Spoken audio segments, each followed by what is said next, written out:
एक player game नहीं जीत सकता है। हमारे पास पूरी टीम बैठी है और मैं आपको मैसेज देना चाहता हूं सबको, खारगे जी के साइड से, मेरे साइड से, भैया टीम प्लेयर बनो, नहीं तो हम तुम्हें रिजर्व में बैठा देंगे। चाहे आप कितने भी बड़े हो, मैं बता रहा हूं, चाहे आप कितने भी बड़े हो, पार्टी से बड़ा कोई नहीं है। आप टीम प्लेयर बनो।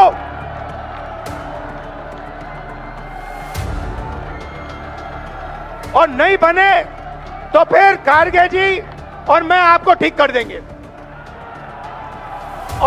और ये जो सारे सीनियर नेता बैठे हैं, मैं इनको बताना चाहता हूं कि हमारी सच्ची शक्ति हमारे कार्यकर्ता हैं।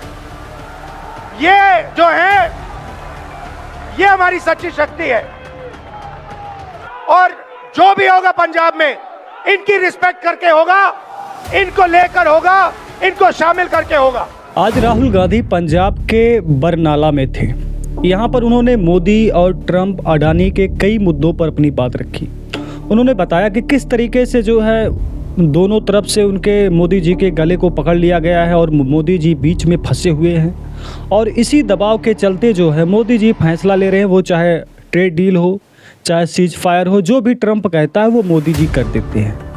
एप्स्टीन की फाइल की बात की और यहाँ पर जो है अडानी की बात की कि अडानी के ऊपर जो केस चल रहा है उसको लेकर यहाँ पर मोदी जी डरे हुए हैं और इसीलिए जो भी ट्रंप चाहता है वो करते जा रहे हैं। तो आप लोगों ने ये बातें तो सुनी होगी, लेकिन अब आप इस वीडियो को ज़रा गौर से देखिए और सुनिए, फिर इस पर बात करते हैं। काम टीम वर्क से होता है। एक प्लेयर गेम नहीं जीत सकता है। हमारे पास पूरी टीम बैठी है और मैं आपको मैसेज देना चाहता हूं सबको, खारगे जी के साइड से, मेरे साइड से, भैया टीम प्लेयर बनो, नहीं तो हम तुम्हें रिजर्व में बैठा देंगे। चाहे आप कितने भी बड़े हो, मैं बता रहा हूं, चाहे आप कितने भी बड़े हो, पार्टी से बड़ा कोई नहीं है। आप टीम प्लेयर बनो।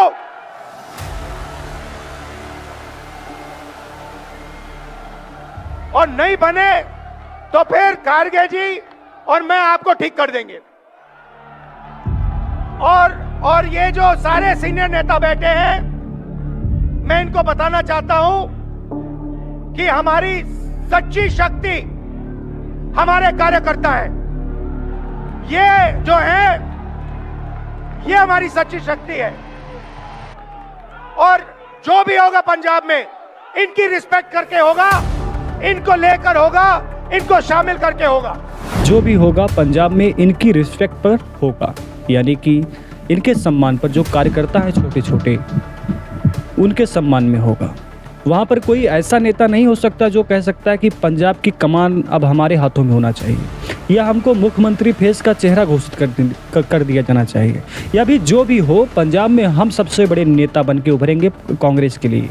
अगर कांग्रेस ऐसा नहीं करती है तो हम कांग्रेस के ऊपर दबाव बनाएंगे, किसी और पार्टी में ज्वाइनिंग करने की बात उड़ा देंगे। तो इन बातों पर रोक लगाने के लिए राहुल गांधी ने कोशिश की कि उन नेताओं को मैसेज दिया कि भैया आप हमारे हिसाब से, कांग्रेस पार्टी के हिसाब से काम करोगे तब तो ठीक है, वरना आपको रिजर्व में, यानी कि पीछे बैठा दिया जाएगा। आप बैठे रहो शांति से, कोई दिक्कत नहीं है। लेकिन अगर आप ये सोचते हैं कि किसी के ऊपर दबाव बनाकर हम सबसे आगे आ सकते हैं या सबसे बड़े हम बन सकते हैं पंजाब में, तो ये चीज़ें अब नहीं चलने वाली। देखिए, राहुल गांधी जानते हैं कि गुटबाजी की वजह से कई राज्यों में उनकी सरकार बनते बनते रह चुकी है। जैसा कि हरियाणा में हुआ, दीपेंद्र हुड्डा के जो पिताजी हैं, या फिर एक तरफ शैलजा जी थी, हरियाणा में भी गुटबाजी नज़र आई और इसी का कारण माना जाता है कि वहाँ पर हार हुई।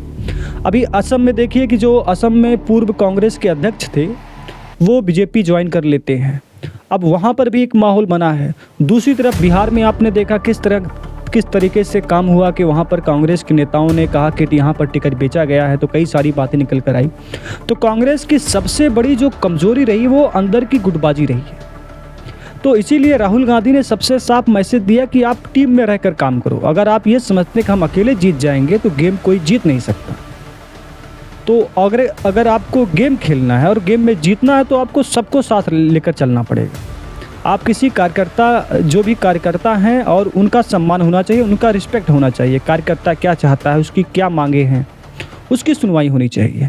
ऐसा नहीं होना चाहिए कि हम सबसे बड़े हैं तो कार्यकर्ता हमारी बात सुनेगा। नहीं, कार्यकर्ता सबसे ऊपर है। तो इन बातों पर राहुल गांधी ने जोर दिया है। लेकिन सवाल ये है कि आने वाले वक्त में क्या ऐसा होगा कांग्रेस पार्टी में। लेकिन जहाँ तक मेरा मानना है कि जैसे जैसे चुनाव नज़दीक आएगा, कोई बड़ा नेता थोड़ा सा गुस्सा हो जाएगा कि मुझे पार्टी में तवज्जो नहीं मिल रही है, या फिर मैं बहुत बड़ा नेता हूं और मुझे वो चीज़ें कांग्रेस में नहीं मिल रही है, तो वो धीरे धीरे किसी और पार्टी में जाने की कोशिश करेगा, चाहे वो बीजेपी हो सकता है या आम आदमी पार्टी हो सकती है।